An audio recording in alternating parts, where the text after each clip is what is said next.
और कराएंगे। अभी एक दो चीजें और पहले डिस्कस कर ले, फिर फ्लो बन जाएगा। एक तो लिखो velocity of image. Plane mirror में भी डिस्कशन किए थे, पर यहां उससे थोड़ा अच्छे है। वेलोसिटी ऑफ इमेज, सुनिए बेटा, अगर कोई ऑब्जेक्ट मिरर के परपेंडिकुलर मूव कर रहा है, जैसे मान लो यहां है, तो इमेज नीचे जाएगा। तो वेलोसिटी ऑफ इमेज जो होगा, क्योंकि प्रिंसिपल एक्सिस के परपेंडिकुलर मूव कर रहा है, तो अगर ये 1 mm ऊपर जाता है तो इमेज कितना नीचे आएगा?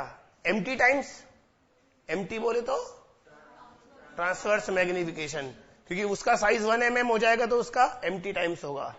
तो directly we can say velocity of image is m t times of velocity of object, minus, बस एमटी रहने दो, मैं माइनस वी बाई यू लिखना नहीं चाहता, वो आप अलग से निकाल लेना।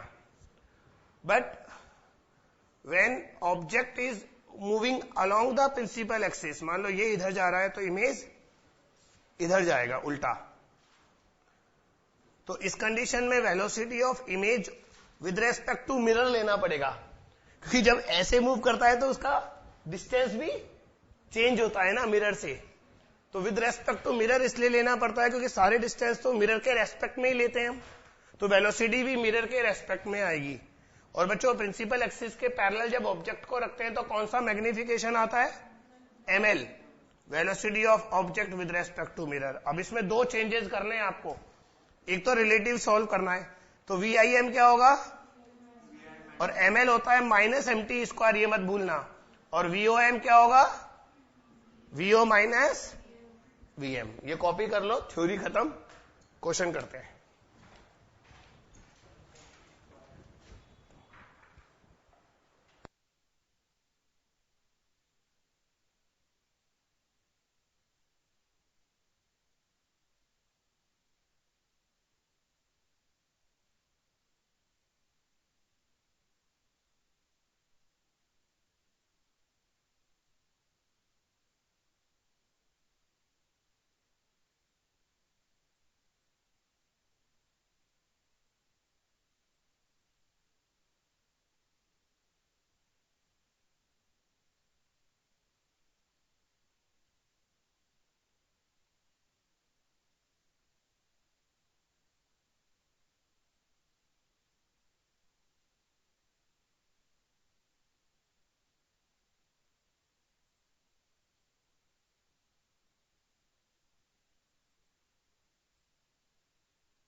मान लीजिए हमें क्वेश्चन इस तरह से दिया जाता है,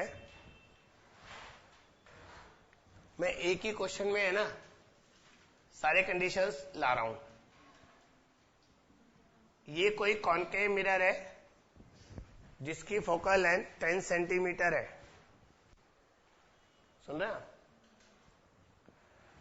इससे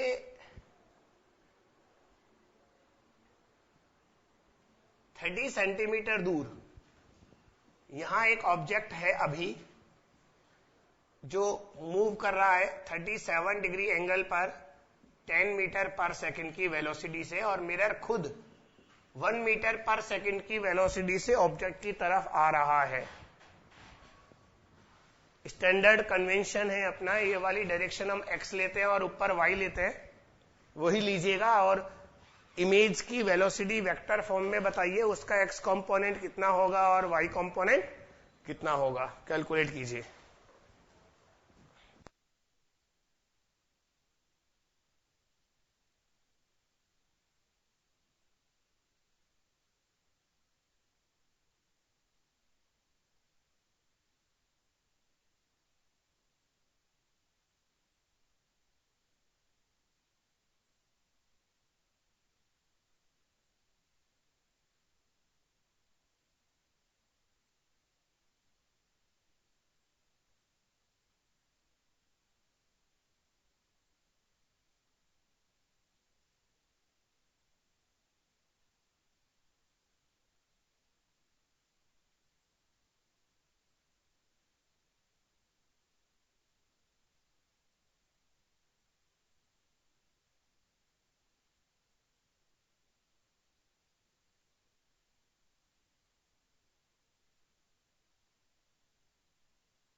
बेटा mt होगा f upon f minus u minus 10 upon minus 10 minus minus plus 30, तो माइनस हाफ आएगा।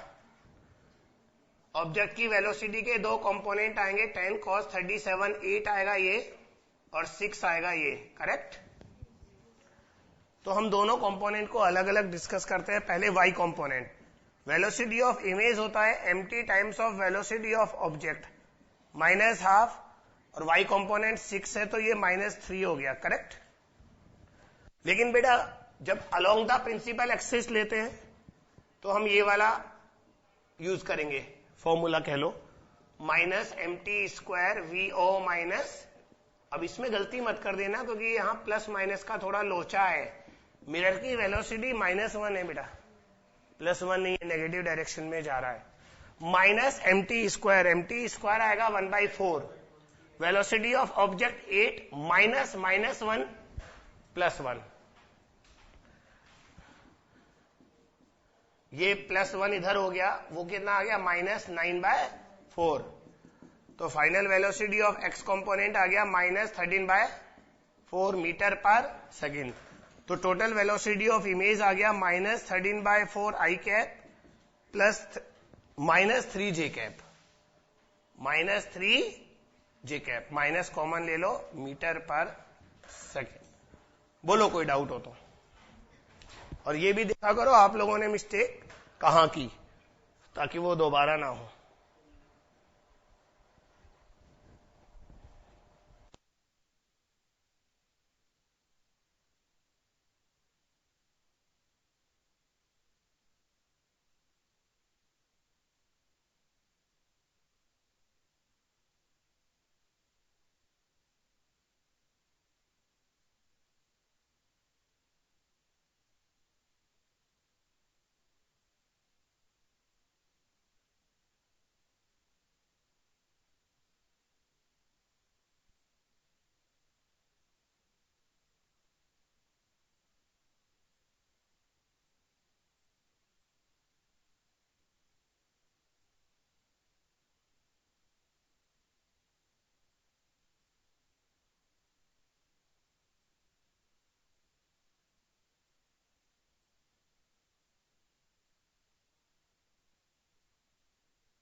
बच्चों हमारी कार में जो रियर व्यू मिरर होता है बाजू में लगा हुआ, वो कॉन्वेक्स मिरर होता है। और कॉन्वेक्स मिरर में जो इमेज बनती है वो वर्चुअल और स्मॉल बनती है। पीछे हमारे बहुत बड़ा ट्रक आ रहा होगा तो हमें छोटा सा दिखाई देगा। तो उसकी एक प्रॉब्लम हम तैयार करते हैं। मान लो हमारे साइड व्यू मिरर जो है उसका रेडियस ऑफ कर्वेचर 10 मीटर है। इसका रेडियस ऑफ कर्वेचर बहुत बड़ा होता है, फोकल लेंथ बड़ी होती है। तो फोकल लेंथ r/2 5 मीटर हो गया। और हमारी कार, आप सुन लेना वरना लिखने में बहुत टाइम लगेगा। अपनी जो कार है वो 30 मीटर पर सेकेंड से चल रही है। पीछे कोई दूसरी कार हमें अप्रोच कर रही है 40 मीटर पर सेकेंड से। ये एब्सोल्यूट वेलोसिटी दी है। अपनी कार की वेलोसिटी 30 है और पीछे वाली कार की 40 है, और इसका रेडियस ऑफ कर्वेचर 10 है। तो अपन को जो इमेज दिखाई देगी उसकी वेलोसिटी कितनी दिखाई देगी? वाली है velocity of image seen by the driver itself. Driver को इमेज की वेलोसिटी कितनी दिखाई देगी? एक डाटा और बचा है। अभी हमसे जो पीछे वाली कार है वो आप ले लो 20 मीटर दूर है। कितना दूर है? क्योंकि उससे बिना एम्प्टी नहीं निकलेगा ना, डिस्टेंस तो देना पड़ेगा। What is the velocity of image seen by the driver?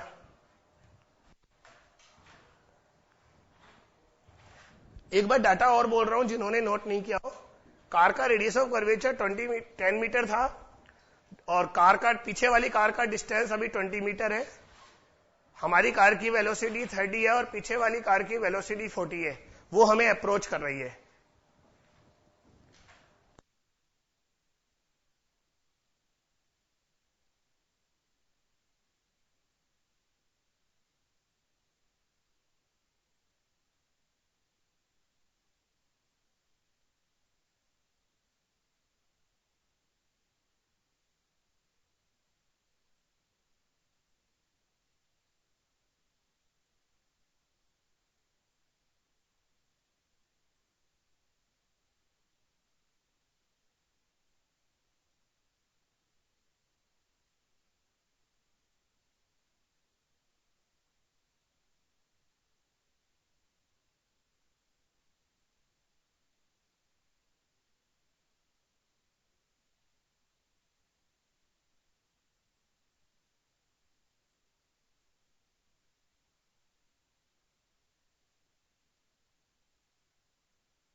सबसे पहले इसका हम एमटी निकालते हैं।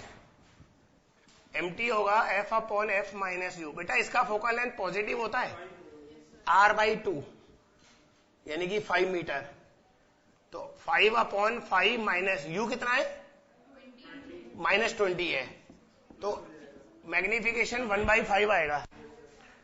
पॉजिटिव मैग्निफिकेशन हमेशा वर्चुअल इमेज को शो करता है ना। तो velocity of image with respect to mirror निकालना है अपन को, क्योंकि देखने वाला ऑब्जर्वर कौन है? Driver.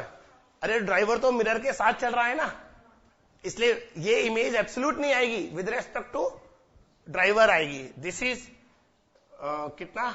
-mt² velocity of object with respect to mirror -1/25 into object कौन है? पीछे वाली कार।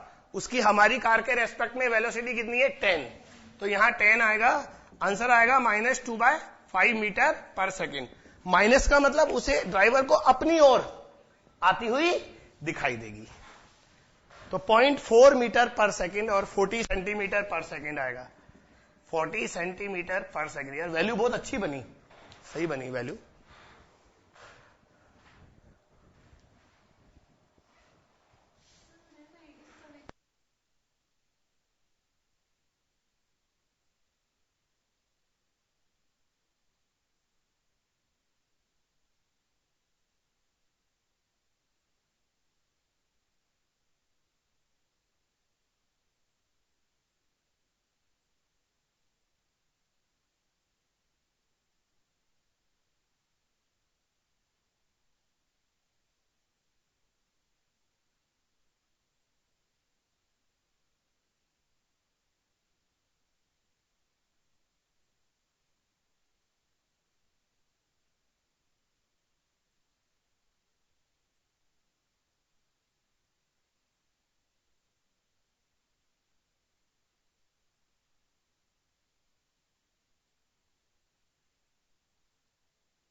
बेटा आपको लग रहा है रेडियस ऑफ कर्वेचर 10, बल्कि रेडियस ऑफ कर्वेचर ज्यादा होने का मतलब वो फ्लैट दिखाई देगा।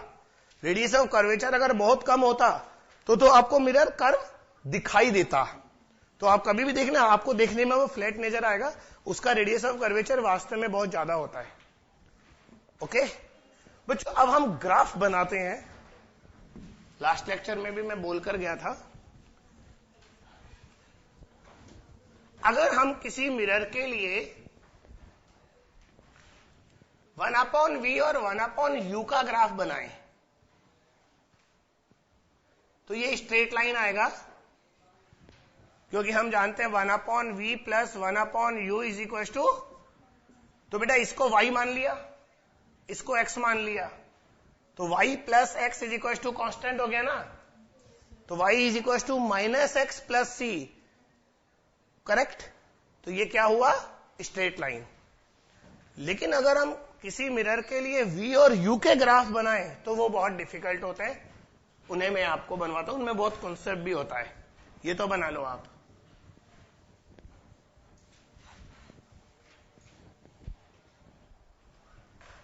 देखो, पहले हम कॉनकेव मिरर के लिए ग्राफ बनाते हैं।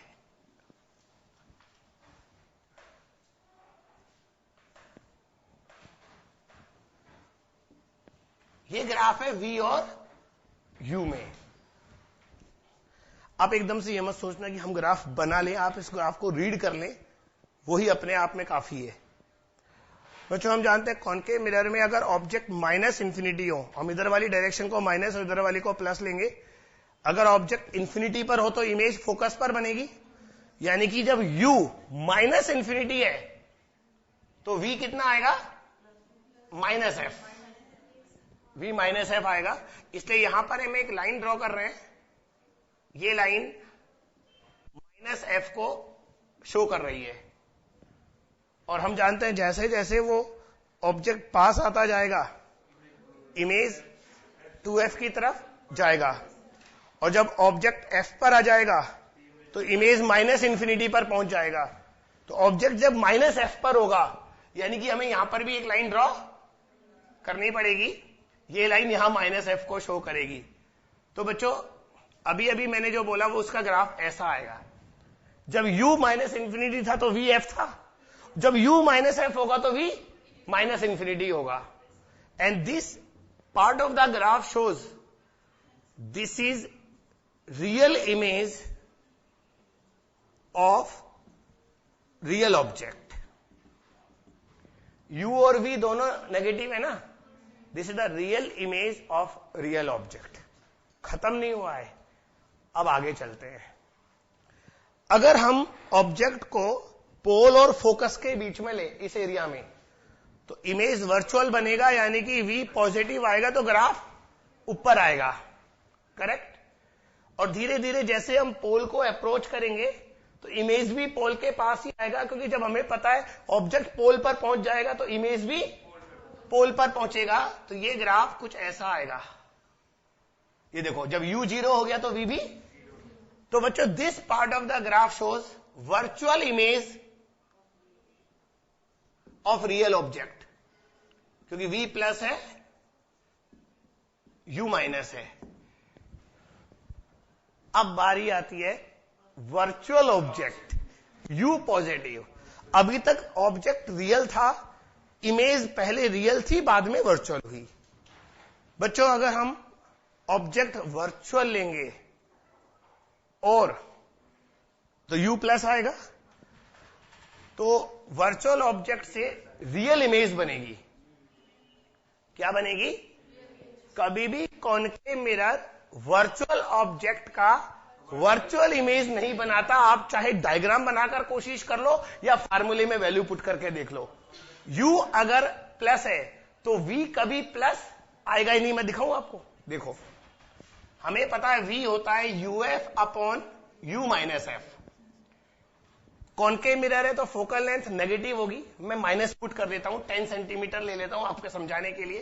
तो minus 10u upon u plus 10। अब अगर वर्चुअल ऑब्जेक्ट है तो u पक्का प्लस है, इसमें यू की कोई भी प्लस डाल लो वैल्यू, वी नेगेटिव ही आएगा, यानी कि रियल इमेज ही आएगा। इसमें वी को कभी आप प्लस नहीं ला सकते अगर यू प्लस है तो। इसका मतलब कॉनकेव मिरर कभी वर्चुअल ऑब्जेक्ट का, तो ये ग्राफ में अगर ऑब्जेक्ट वर्चुअल लेंगे तो इमेज रियल बनेगा, और ये ग्राफ ऐसा आएगा इंफिनिटी तक। सो बेटा एक मिनट, ये थोड़ा सही नहीं बना। This part of graph shows this is real image of virtual object. तो इसे आप बना लीजिए एज इट इज, और लास्ट में एक लाइन ऐड कर लेना। गौर से देखो बच्चों, इस पार्ट में कोई ग्राफ नहीं है, यानी कि u प्लस और v प्लस है ही नहीं। So concave mirror never form virtual image of virtual object. ये लाइन ऐड करनी है।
अब हम यही ग्राफ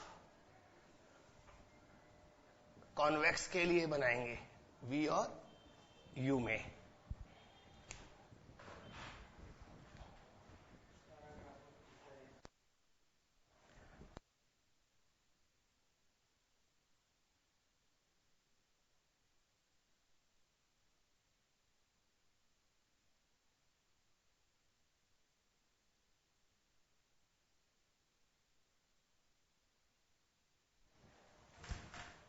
हालांकि उसे कॉन्सेप्चुअली समझेंगे, पर वैसे ही बता रहा हूं।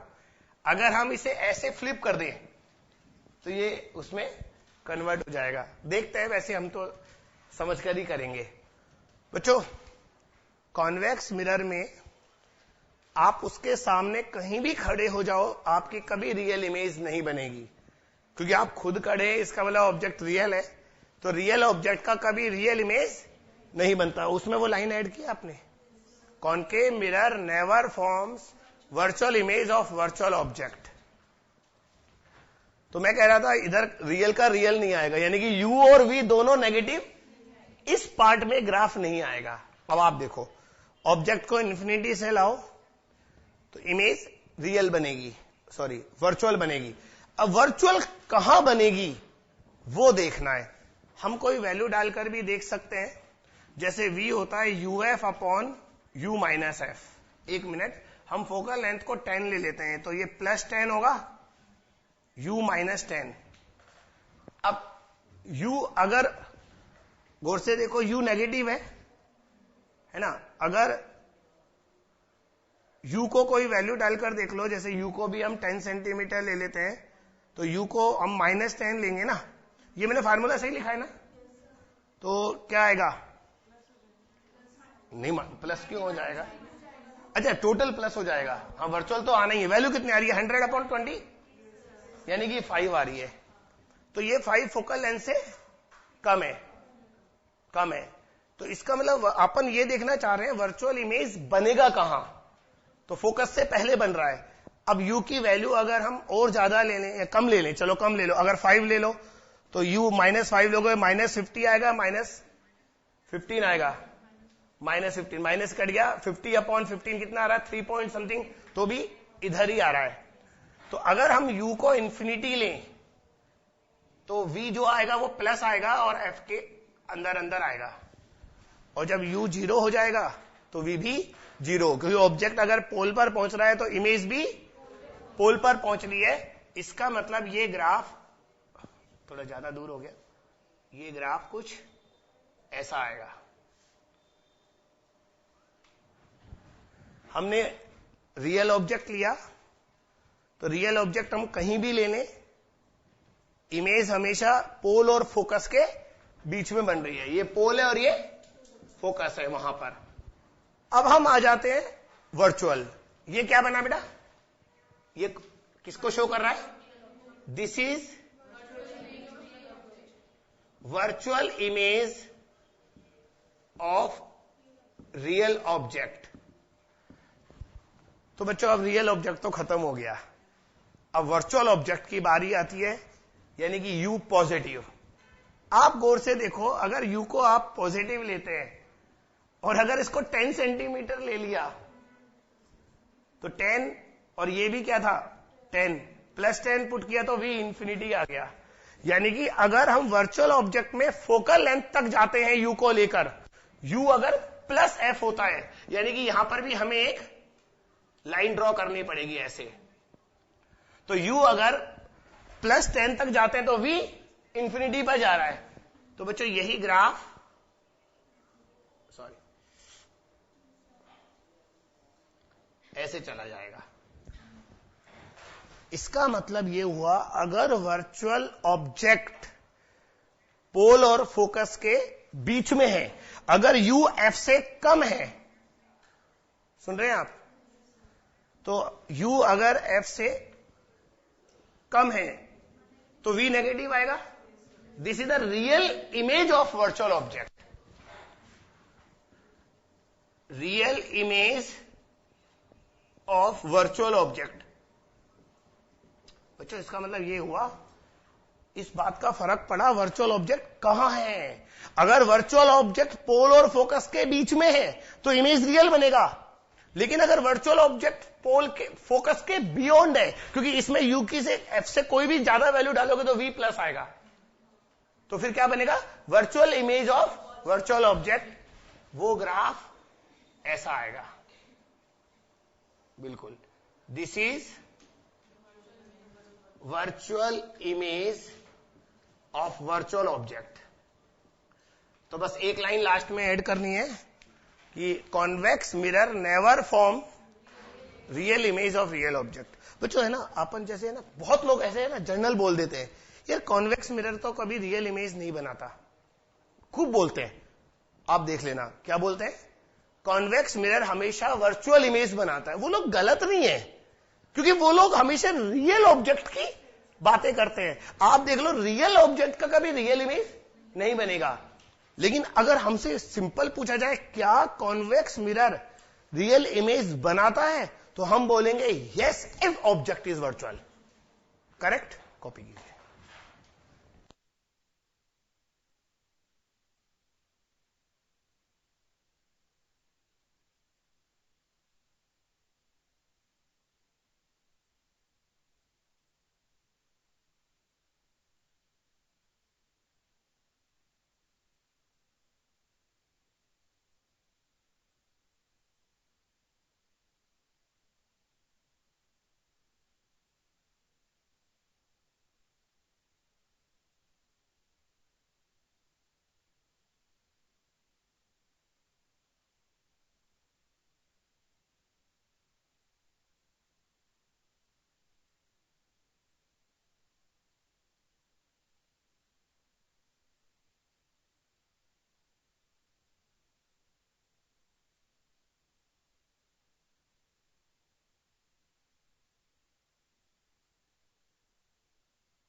हाँ बेटा, कुछ और क्वेश्चन करते हैं अभी। देखो, डबल रिफ्लेक्शन वाले क्वेश्चन के बारे में मैं पिछले लेक्चर में भी बात कर रहा था। उनमें क्या होता है, साइन कन्वेंशन में गलती कर देता है बच्चा, क्योंकि है ना, एक मिरर से रिफ्लेक्शन के बाद दूसरे मिरर पे साइन कन्वेंशन चेंज हो जाता है। जैसे ये दो मिरर हैं, this is concave mirror of focal length 15 centimetre, this is convex mirror of focal length 20 centimetre. The distance between the two mirrors is 50 centimetre and object lie at distance 20 centimetre from concave mirror. बच्चों, आपको first reflection जो लेना है वो concave से लेना है, second reflection convex से लेना है, और बताना है इमेज कहां बनेगी।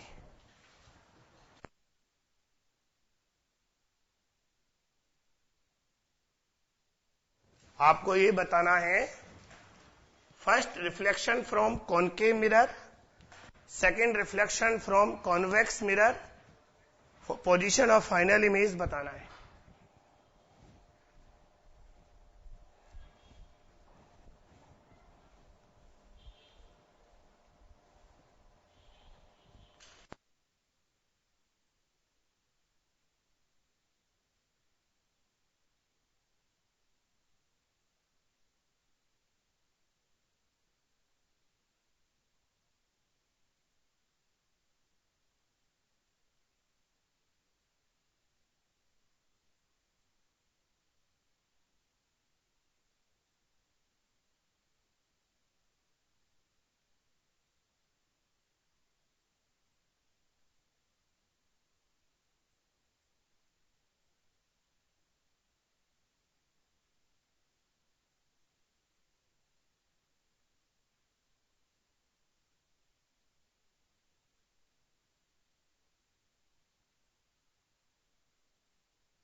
देखो बेटा, रेडी,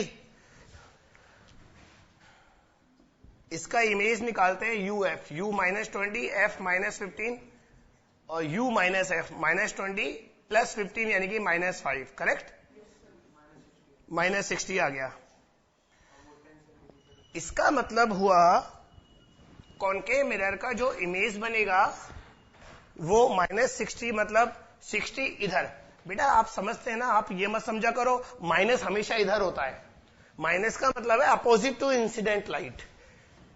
इस मिरर के लिए इंसिडेंट लाइट इधर है तो ये प्लस हुआ और इधर, तो बच्चों इसका इमेज यहां बनेगा। आप समझिए, यहां पर इसका फर्स्ट इमेज यहां बनेगा। ये टोटल 60 आया है तो ये डिस्टेंस 10 सेंटीमीटर होगा। This is called virtual object for convex mirror. अरे इसके लिए ऑब्जेक्ट पीछे हो गया, इसका मतलब ये क्या है, वर्चुअल ऑब्जेक्ट हो गया। तो इसके लिए u आ गया +10 और v कितना है +20, तो इसका इमेज आएगा uf u कितना है 10, f कितना है 20 और 10 माइनस 20 कितना आ गया -20 सेंटीमीटर। माइनस का मतलब अब सुनना, इससे टकराने के बाद रेज इधर जाएंगी, so this direction now becomes positive. तो u v क्या आया नेगेटिव, नेगेटिव का मतलब इधर, तो इमेज फाइनल इमेज यहां बनेगी और ये डिस्टेंस 20 सेंटीमीटर आएगा।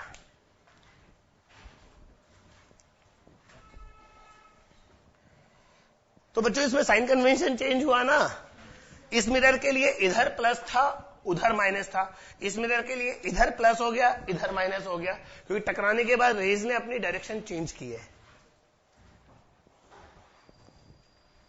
अब इसमें एक चेंज और कर सकता है, नहीं, इस मिरर को थोड़ा सा ऊपर कर दे तो उसका प्रिंसिपल एक्सिस भी उसके साथ ऊपर चला जाएगा।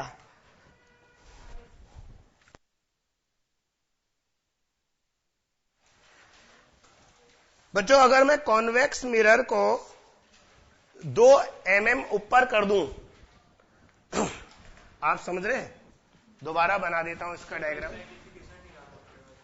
हाँ लेकिन है ना, पोजीशन ऑफ ऑब्जेक्ट भी तो हम चेंज करेंगे। अब देखना,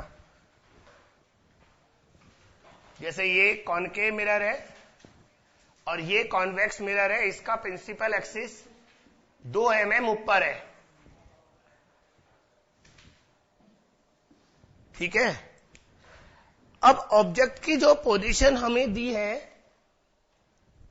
वो ऑब्जेक्ट यहां पर है बेटा, कहां पर है, यहां पर। इसका कॉन्वेक्स कॉनकेव मिरर से डिस्टेंस 20 है, लेकिन रखा है principal axis of convex mirror. आप बेटा सारी बातें सुन लेना, हाँ। और बाकी डायमेंशंस वो है, ये 50 सेंटीमीटर है, इसकी फोकल लेंथ 15 सेंटीमीटर है, 15 इसकी फोकल लेंथ 20 सेंटीमीटर है। पहला रिफ्लेक्शन आपको कॉनकेव से ही लेना है, सेकंड रिफ्लेक्शन आपको कॉन्वेक्स से लेना है, और इमेज की पोजीशन फाइंड आउट करनी है। ये उससे डिफिकल्ट क्वेश्चन है पहले वाले से।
लास्ट क्वेश्चन के डेटा से बहुत कुछ अपन ले सकते हैं, पर दोबारा कर लेते हैं। कॉनकेव मिरर के लिए मैग्निफिकेशन आएगा f upon f minus you, -15 upon -15 minus minus +20, ये आएगा -3। -3 का मतलब होता है, एक तो v जो है वो u का 3 गुना आएगा, u 20 है तो v 60 आएगा, वो पहले भी आया था।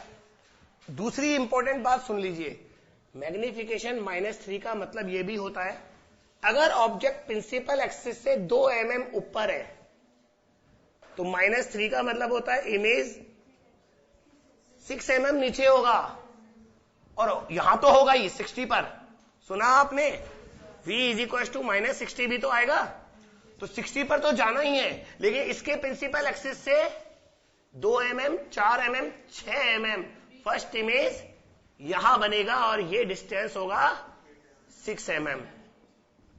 अब बच्चों गड़बड़ हो गई। अब प्रिंसिपल एक्सिस कॉन्वेक्स का काम में लेंगे। अगर आगे हम कॉन्वेक्स मिरर को डिस्कस कर रहे हैं तो प्रिंसिपल एक्सिस कॉन्वेक्स का काम में लेंगे, तो कॉन्वेक्स के प्रिंसिपल एक्सिस से ये 8 mm नीचे हो गया। This is the virtual object for convex mirror. Convex का मैग्निफिकेशन निकालो, f/f - u। इसका f कितना है? +20 और u कितना है? +10। तो मैग्निफिकेशन +2 आया है। अब ढंग से सुनना, यहां पर आप लोग हो सकता है पटरी से उतर जाओ, डिरेल हो जाओ, इसलिए ढंग से सुनना। फॉर कॉन्वेक्स मिरर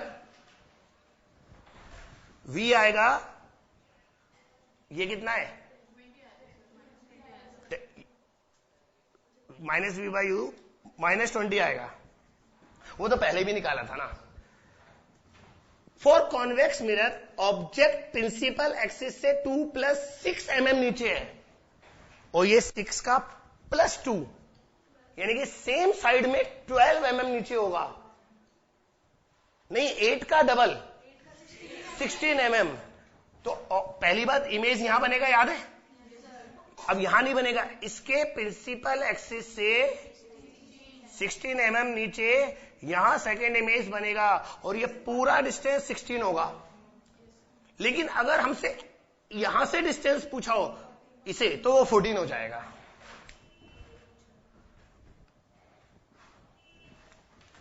तो बच्चों ये टोटल डिस्टेंस जो आया है टोटल, ये 16 mm होगा यहां तक। ये है बहुत अच्छा क्वेश्चन।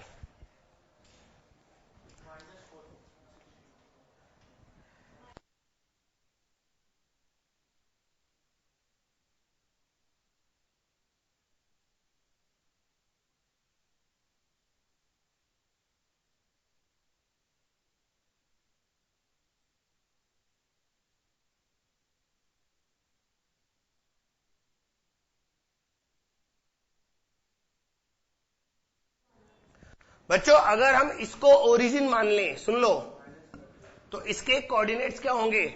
ये 30 है, ये 20 आया था ना हमारा, ये 20 आया था, तो ये 30 सेंटीमीटर है, तो इसका एक्स कोऑर्डिनेट तो +30 और 16 यहां से आया है। अगर ये एक्स एक्सिस है तो यहां से ये 14 होगा, तो वाई कोऑर्डिनेट -14 mm। उधर वाली डायरेक्शन प्लस एक्स एक्सिस है ना। ऑप्टिक्स के कन्वेंशन अलग होते हैं, कोऑर्डिनेट्स के कन्वेंशन अलग होते हैं, दोनों को मिलाओ मत। तो अगर ये वाला डायरेक्शन पॉजिटिव एक्स एक्सिस है तो इधर वाला कोऑर्डिनेट +30 आएगा ना।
देखो नेक्स्ट क्वेश्चन अपना ये है,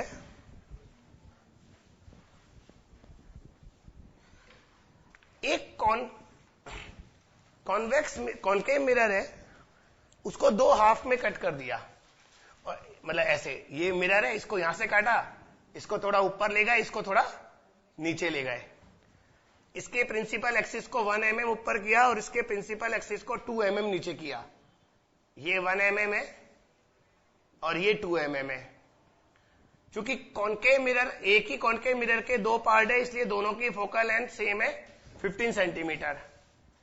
एक ऑब्जेक्ट को यहां रखा है, गौर से देखो, ऑब्जेक्ट को यहां रखा है, यहां ये ऑब्जेक्ट है, ये 10 सेंटीमीटर डिस्टेंस है। बच्चों ये दो मिरर बन गए, ऊपर वाला मिरर इसकी एक इमेज बनाएगा I1, नीचे वाला मिरर इसकी दूसरी इमेज बनाएगा I2। उन दोनों के बीच का सेपरेशन निकालना है अपन को। ये लास्ट क्वेश्चन है स्फेरिकल मिरर का, इसके बाद मैं रिफ्लेक्शन शुरू करूंगा।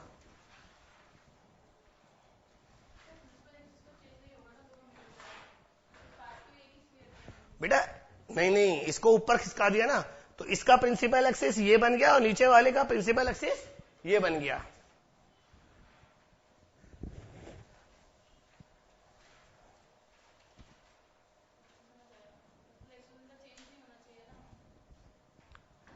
हमने उसको कट किया, कट करने के बाद ऐसे ऊपर ले गए, तो प्रिंसिपल एक्सिस भी तो साथ चला गया।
इसका transverse magnification f upon f minus you होता है। f कितना है -15 और u कितना है -10, माइनस माइनस +10, तो ये +3 आएगा।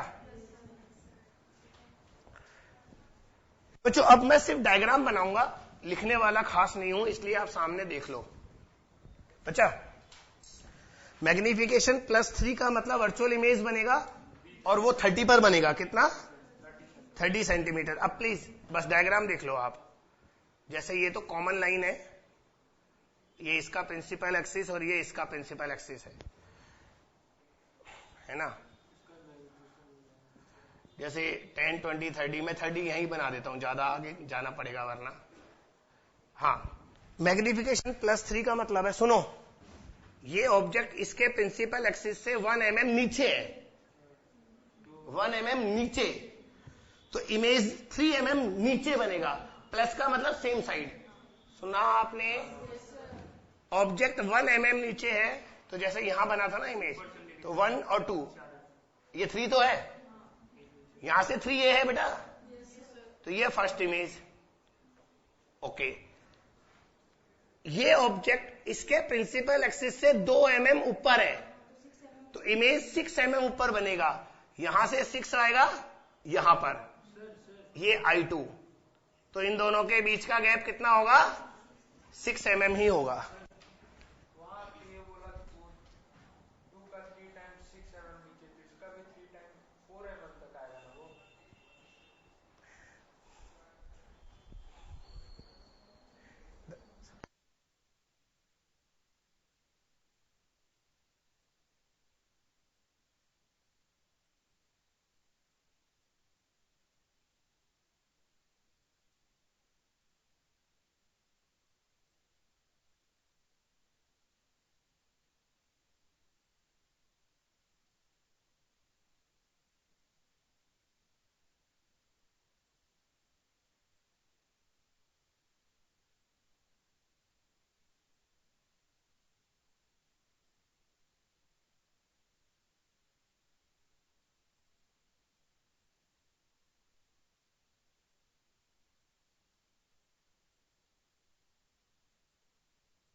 तो बेटा हमारा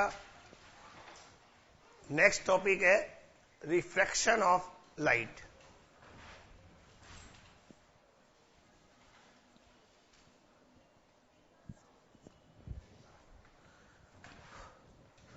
जब भी लाइट किसी एक मीडियम से किसी दूसरे मीडियम में एंटर करती है तो वो अपने पाथ से डेविएट हो जाती है। इंटरफेस पर लाइट का इस तरह से बेंड होना रिफ्रैक्शन कहलाता है। बाकी चीजें स्नेल्स लॉ वगैरह डिस्कस करने से पहले हमें यह जानना जरूरी है ऑप्टिकली डेंसर और रेयरर मीडियम हम किसे कहते हैं। ए medium is called denser. Dense नहीं बोला हमने, डेंसर बोला, यानी कि रिलेटिव है। ए medium is called denser with respect to first medium if velocity of light decreases। denser यानी कि वहां पर डेंसिटी ज्यादा है तो लाइट थोड़ा स्लो चलेगी, जैसे भीड़ भाड़ वाले इलाके में हमारी स्पीड भी कम हो जाती है। And a medium is called rarer than first medium if velocity of light increases. Very simple.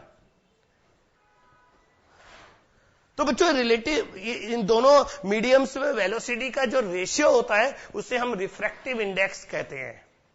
What? Refractive index कभी भी एब्सोल्यूट नहीं होता, रिलेटिव होता है।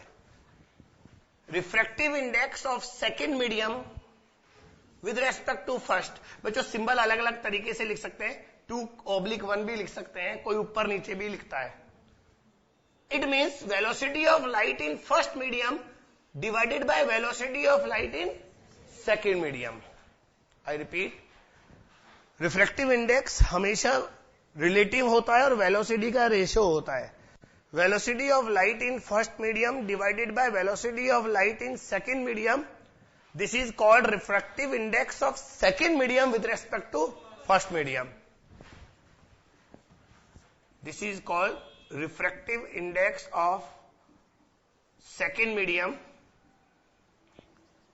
with respect to first medium। हाँ बच्चों, वैसे तो मैंने कहा रिफ्रैक्टिव इंडेक्स हमेशा रिलेटिव होता है, लेकिन हम वैक्यूम को अगर एक रेफरेंस मान लें तो हम वैक्यूम के रेस्पेक्ट में किसी भी मीडियम के रिफ्रैक्टिव इंडेक्स को एब्सोल्यूट बोल सकते हैं। हुआ वो भी वैक्यूम के रेस्पेक्ट में, जैसे इंफिनिटी पर पोटेंशियल को 0 मानते हैं तब हम इलेक्ट्रोस्टैटिक्स में किसी पॉइंट के एब्सोल्यूट पोटेंशियल को डिफाइन कर पाते हैं। उसी तरह वैक्यूम के रेस्पेक्ट में किसी भी मीडियम का रिफ्रैक्टिव इंडेक्स हम उसका एब्सोल्यूट रिफ्रैक्टिव इंडेक्स बोल देते हैं। तो बेटा refractive index of any medium with respect to vacuum ये होता है velocity of light in vacuum divided by velocity of light in that medium. अगर वाटर का रिफ्रैक्टिव इंडेक्स निकालना है, velocity of light in vacuum divided by velocity of light in water. Since V is always less than C, बेटा किसी भी medium में velocity vacuum से कम होगी, वैक्यूम में मैक्सिमम वेलोसिटी होती है, इसलिए mu is always greater than 1। तो किसी भी मीडियम का absolute refractive index less than 1 नहीं होता। करेक्ट? अगर हमें दो मीडियम के रिलेटिव रिफ्रैक्टिव इंडेक्स में और एब्सोल्यूट रिफ्रैक्टिव इंडेक्स में रिलेशन निकालना है, जैसे हम जानते हैं μ21 क्या होता है, V1/V2। हम इसे ऐसे लिख सकते हैं C/V2 डिवाइडेड बाय C/V1। गौर से देखो, उल्टा तो नहीं लिखा मैंने, बोलो। तो C/V2 हो गया absolute refractive index of second medium, C/V1 हो गया absolute refractive index of first medium. इसका मतलब दो मीडियम का रिलेटिव रिफ्रैक्टिव इंडेक्स और एब्सोल्यूट में हम ये रिलेशन बना सकते हैं। जैसे रिफ्रैक्टिव इंडेक्स वाटर का कितना होता है, 4/3 लेते हैं हम लोग। रिफ्रैक्टिव इंडेक्स ऑफ ग्लास कितना होता है, हम 3/2 लेते हैं। तो अगर वाटर का ग्लास के रेस्पेक्ट में निकालना है तो ये आएगा म्यू वाटर अपॉन, तो ये आएगा 4/3 अपॉन 8/9 आएगा। अगर relative refractive index less than 1 आ जाए तो समझ जाइए दूसरा मीडियम पहले मीडियम से रेयरर है। Water is rarer than glass. लेकिन अगर हम ग्लास का वाटर के रेस्पेक्ट में निकालें तो mu glass upon mu water 9/8 आएगा। It is more than 1। It shows glass is denser then. ये सारी इंफॉर्मेशन कॉपी कीजिए।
अब लिखिए बेटा स्नेल्स लॉ।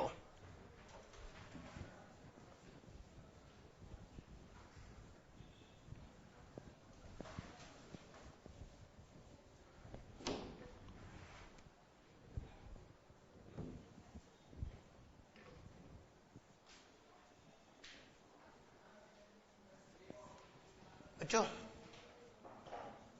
अगर कोई लाइट रेयरर मीडियम से डेंसर मीडियम में जा रही है तो वो नॉर्मल की तरफ बेंड होती है। This is called angle of incidence, this is called angle of reflection. तो यहां पर एंगल ऑफ रिफ्लेक्शन इंसिडेंस से कम है, ठीक है। लेकिन अगर कोई लाइट डेंसर मीडियम से रेयरर मीडियम में जा रही है तो वो नॉर्मल से थोड़ा अवे हो जाएगी। ऐसे गई तो वो ऐसे जाएगी। इसमें ये एंगल ऑफ इंसिडेंस होगा, ये एंगल ऑफ रिफ्लेक्शन। तो आई और आर में जो रिलेशन होता है वो स्नेल्स लॉ से हम बताते हैं। स्नेल्स लॉ क्या होता है? किसी भी मीडियम के लिए किसी भी इंटरफेस के लिए स्नेल्स लॉ हमेशा इंटरफेस पर लगता है। At any interface sin I is proportional to sin R and the constant of proportionality is refractive index of second with respect to first। ये ध्यान रखना। तो इसे ऐसे लिखेंगे तो अच्छा लगेगा और यूज करना आसान रहेगा। μ1 sin I is equals to μ2 sin R। जैसे है ना, यहां पर कुछ लोग sin I is equals to μ sin R लिखते हैं, उससे कंफ्यूजन होता है। वहां म्यू रिलेटिव है, इसलिए बेटर है ऐसे लिखो और एब्सोल्यूट में कन्वर्ट कर दो। अब हमने इन दोनों को एब्सोल्यूट रिफ्लेक्टिव इंडेक्स में कन्वर्ट कर दिया। अब साफ दिख रहा है अगर दूसरा मीडियम डेंसर हुआ तो म्यू ज्यादा होगा। म्यू ज्यादा होगा तो साइन आर छोटा होगा, क्योंकि प्रोडक्ट सेम है। साइन आर छोटा होगा तो आर छोटा होगा, इसलिए वो नॉर्मल की तरफ आ जाएगा। अगर सेकेंड मीडियम रेयरर हुआ तो म्यू कम होगा, साइन आर बड़ा होगा। साइन आर बड़ा होगा तो आर बड़ा होगा, अवे फ्रॉम द नॉर्मल जाएगा वो।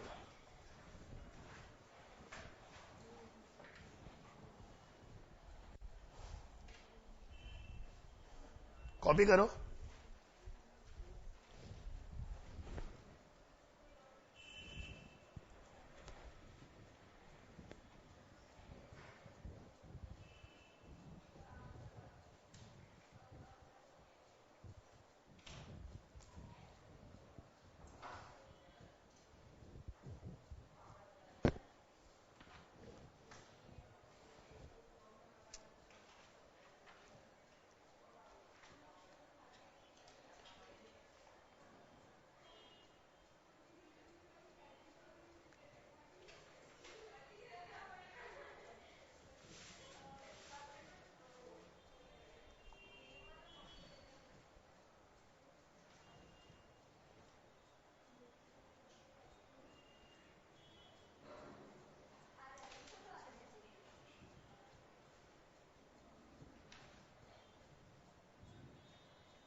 गया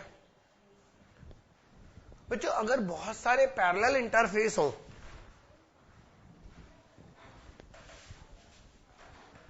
जैसे एक इंटरफेस है, फिर दूसरा इंटरफेस है, फिर तीसरा, इस मीडियम का रिफ्रैक्टिव इंडेक्स 1 है, इसका 2 है, इसका 3 है, और ये वापस 1 है। कितने भी पैरेलल इंटरफेस आप ले लीजिए, अगर लास्ट वाला मीडियम और पहला वाला मीडियम सेम हुआ तो फाइनल रे इंसिडेंट रे के पैरेलल जाएगी, बीच में कुछ भी हो जाएगा। जैसे मान लीजिए μ2 μ1 से बड़ा है तो ये बेंड होगी नॉर्मल की तरफ, फिर हो सकता है μ3 μ2 से बड़ा हो तो नॉर्मल से थोड़ा दूर चली जाए। लेकिन अगर लास्ट वाला मीडियम पहले वाले मीडियम के बराबर है, सेम है, तो फाइनल रे ये दोनों पैरेलल होगी। इसको हम इजीली प्रूव कर सकते हैं। कैसे? जैसे हम इस एंगल को मान लेते हैं आई, इसको अल्फा, तो हम लिखेंगे μ1 sin i is equal to μ2 sin alpha, equation 1। यहां पर नॉर्मल ड्रॉ किया बच्चों, ये एंगल अल्टरनेट एंगल है, ये अल्फा होगा, इसको बीटा मान लो। तो इस इंटरफेस के लिए स्नेल्स लॉ लगाओगे तो ये आएगा μ2 sin alpha μ3 sin beta, equation 2। फिर यहां पर एक नॉर्मल ड्रॉ किया, ये एंगल अल्टरनेट एंगल होगा, इसको गामा मान लो, तो ये आएगा μ3 sin beta is equal to μ1 sin gamma, equation 3। बच्चों ये इसके इक्वल है, फिर ये इसके इक्वल है, तो फर्स्ट और लास्ट इक्वल हुए। μ1 sin आई और μ1 sin गामा अगर इक्वल कर दूंगा तो गामा इज इक्वल टू आई हो जाएगा। और अगर ये दोनों एंगल इक्वल हो गए तो इसका मतलब ये दोनों पैरेलल हो गए। तो दो कंडीशन है, एक तो फर्स्ट और लास्ट मीडियम सेम होना चाहिए, दूसरा सारे इंटरफेस पैरेलल होने चाहिए। अगर इंक्लाइन कर दिए तो प्रिज्म बन जाएगा। ये प्रिज्म होता क्या है? दो प्लेन रिफ्रैक्टिव सरफेस ही तो होती है, बट इंक्लाइंड होती है। प्रिज्म की थ्योरी में बताऊंगा।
बच्चों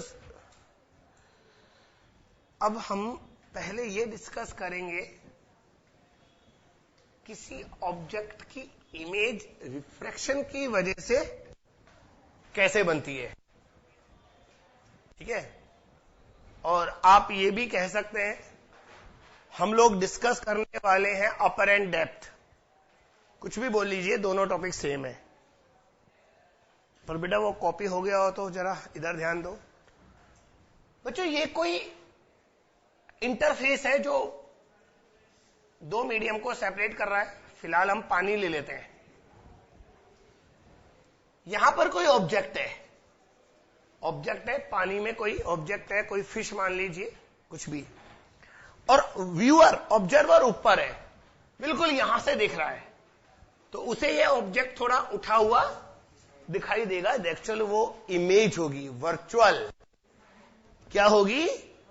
हमें जब पानी के अंदर देखते हैं बाहर से, तो हमें पानी का बॉटम ऊपर उठा हुआ दिखाई देता है, वो एक्चुअली वर्चुअल इमेज होती है, और इसी को अपरेंट डेप्थ भी कहते हैं। सबसे पहले ये पता होना चाहिए कि वो वर्चुअल इमेज से बनती है। बेटा, ऑब्जेक्ट से एक रे गई, एक तो बिल्कुल सीधी रे ले जाओ क्योंकि नॉर्मल इंसिडेंस होगा तो डेविएशन नहीं होगा, दूसरी रे इधर गई लेकिन ये बेंड हो गई, हमें ऐसा लगा ये यहां से आई है, मतलब हमारी आईज को लगेगा ये दोनों रेज यहां से आई है, this is image and this is image. कैसे बनती है मैंने वो बताया है, लेकिन हम साथ साथ इमेज की पोजीशन भी निकाल लेते हैं। बच्चों, ये आई होगा, ये एंगल आर होगा, देखते रहना, ये आर होगा तो ये भी आर होगा कॉरेस्पॉन्डिंग एंगल, ये आई होगा तो ये भी आई होगा अल्टरनेट एंगल। हम इसको एक्स मान लेते हैं, ये वाला ये साइन आई क्या होता है, μ2 बाय μ1 साइन आर। फिलहाल ये मीडियम मुझे डेंसर नजर आ रहा है, तो μ2 रेयरर हो गया और μ1 डेंसर हो गया। बच्चों, अगर हम ऊपर से देख रहे हैं ना, बिल्कुल ऊपर से, तो हमारी आईज में जाने वाली जितनी भी रेज होंगी बहुत पास होंगी। अरे इतनी बड़ी आई थोड़ी ना होगी हमारी, नहीं समझे बेटा? आपको डायग्राम दिखाने के लिए इतना दूर लिया है, वरना हमारी आईज में तो रेज जाएंगी जो बिल्कुल पास से जाएगी, यानी कि आई और आर दोनों टेंस टू 0 है। आप समझे? नॉर्मल व्यूइंग के लिए मैं पहले ही कह रहा हूं, मैं नॉर्मल व्यूइंग को डिस्कस कर रहा हूं। अगर आप नॉर्मल व्यूइंग नहीं लेंगे फिर तो आपको पोजीशन ऑफ ऑब्जर्वर भी देनी पड़ेगी, फिर वो बहुत डिफिकल्ट हो जाएगा। फॉर स्मॉल एंगल साइन आई को आई लिख दूं, साइन आर को आर, या ऐसे बोला ना साइन आई को टेन आई और साइन आर को टेन आर। अरे बात तो वही है, sine theta tan theta both theta for small angle. हाँ, टेन आई होगा एक्स अपॉन दिस, दिख रहा है? आई ये है perpendicular upon base, this is correct u, और माइनस यू, माइनस कट जाएगा। Mu rarer upon mu denser, tan r, इस वाले ट्राइंगल में टेन आएगा perpendicular upon base, x upon v, v की जगह माइनस, वो कट रहा है, एक्स भी कट गया, तो बेटा वेलोसिटी ऑफ इमेज आएगा mu rarer upon mu denser into you. यार है ना, रेयरर डेंसर नहीं लेना चाहिए, मैं वापस चेंज कर रहा हूं, 2 और 1 नहीं ले रहा हूं यार, क्योंकि हमारे लिए जहां से रेज आ रही है वो 2 है, और जहां पर रेज जा रही, उल्टा बोल गया, जहां से आ रही है वो 1 है और जहां जा रही है वो 2 है। रेयरर डेंसर हम क्वेश्चन में करेंगे। तो आपके लिए एक फॉर्मूला बन गया। अब आपको लगेगा यार ये तो अपरेंट डेप्थ वाले फॉर्मूले से मैच ही नहीं कर रहा। अपरेंट डेप्थ का फॉर्मूला तो याद होगा ना, डी बाई म्यू। नहीं, आपकी यस सर अच्छे से नहीं हुई। ये वाला फॉर्मूला याद नहीं है? अगर एक्चुअल डेप्थ किसी कंटेनर की डी है, यानी कि डी डेप्थ तक एक्चुअल में पानी भरा है, तो हमें कितना दिखाई देता है? D by mu. वो अपरेंट डेप्थ का फॉर्मूला होता है, ये वही है, अभी आपको दिखा देता हूं।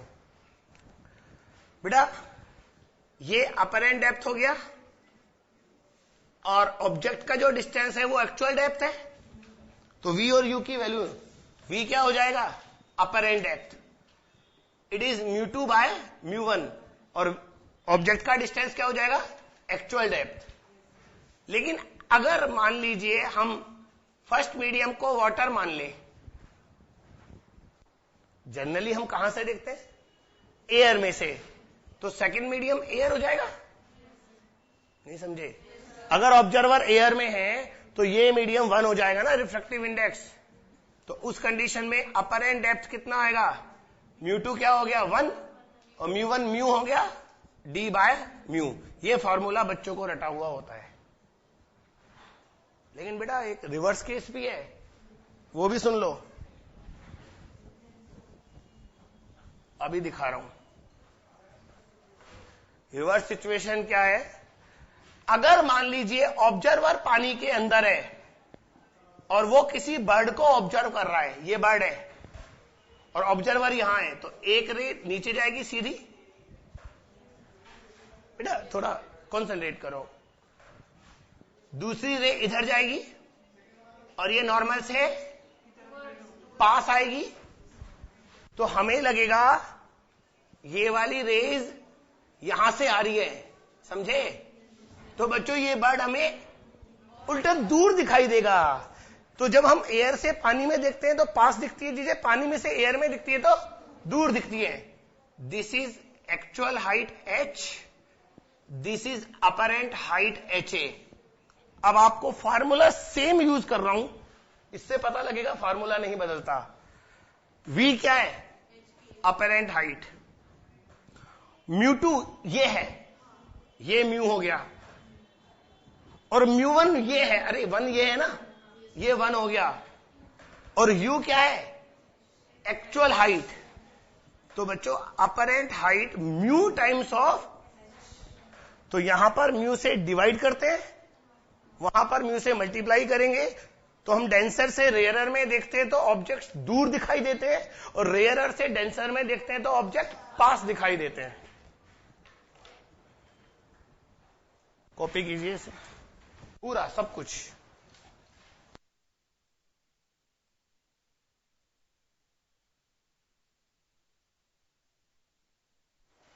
बाकी का डिस्कशन बेटा नेक्स्ट लेक्चर में करेंगे हम, ठीक है?